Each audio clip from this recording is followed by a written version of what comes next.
Je sais que vous êtes nombreux à avoir eu des rêves et que certaines personnes vous ont poussé à renoncer à vos rêves parce que trop grands. Nombreuses sont les personnes qui se laissent distraire et finissent par se détourner de leur objectif à cause des opinions négatives des autres. Si vous voulez réussir dans la vie, vous devez apprendre l'art de l'observation. Et pour y arriver, vous devez aller à l'école du caméléon. Le caméléon est un très grand professeur. Si vous l'observez, vous verrez que lorsqu'il prend une direction, il ne tourne jamais la tête. Faites comme lui. Ayez un objectif dans la vie et que rien ne vous en détourne. Les gens sont toujours prêts à critiquer, jamais à encourager. Et que fait-il, le caméléon ? Il ne tourne pas la tête, mais c'est son œil qu'il tourne. Il regarde en haut, en bas, devant et derrière. Cela veut dire, informez-vous. Ne croyez pas que vous êtes le seul sur la terre. La connaissance, c'est le pouvoir. Avoir des connaissances dans le domaine dans lequel vous voulez vous lancer éclaircit et élargit votre vision.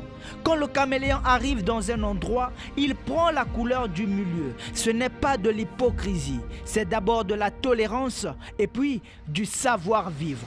Amadou Hampâté-Bâ disait « La tolérance, c'est savoir souffrir la coexistence avec les autres, essayer de les comprendre. Si vous voulez dîner à la table des seigneurs, alors vous devez vous comporter comme un seigneur, pas comme leur ennemi.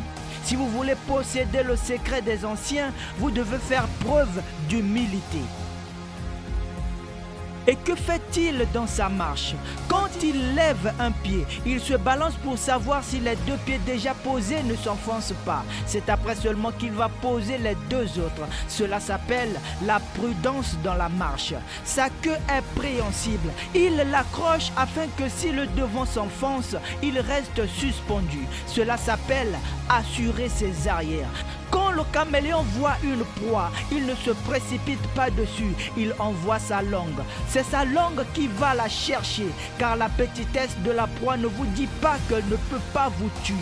Si sa langue ne peut pas lui ramener sa proie, il ramène simplement sa langue tranquillement. Sinon, il a toujours la ressource de reprendre sa langue et d'éviter le mal.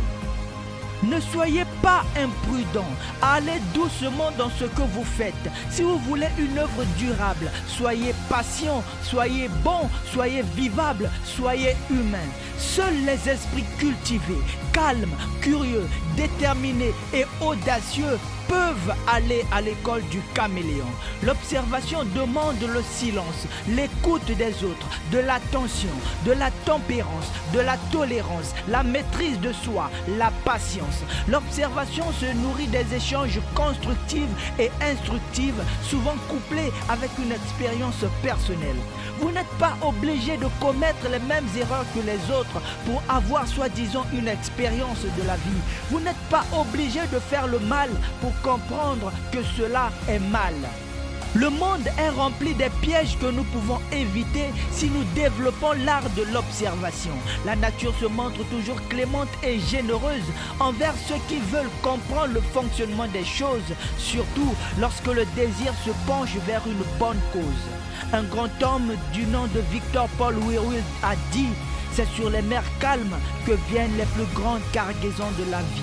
L'observation repose aussi sur la méditation et nous aide à faire les bons choix, à voler le cœur d'une fille, à entamer avec conviction une quête mémorable, à profiter d'une bonne situation pour faire du profit. Le succès vous appartient, inscrivez-vous à l'école du caméléon.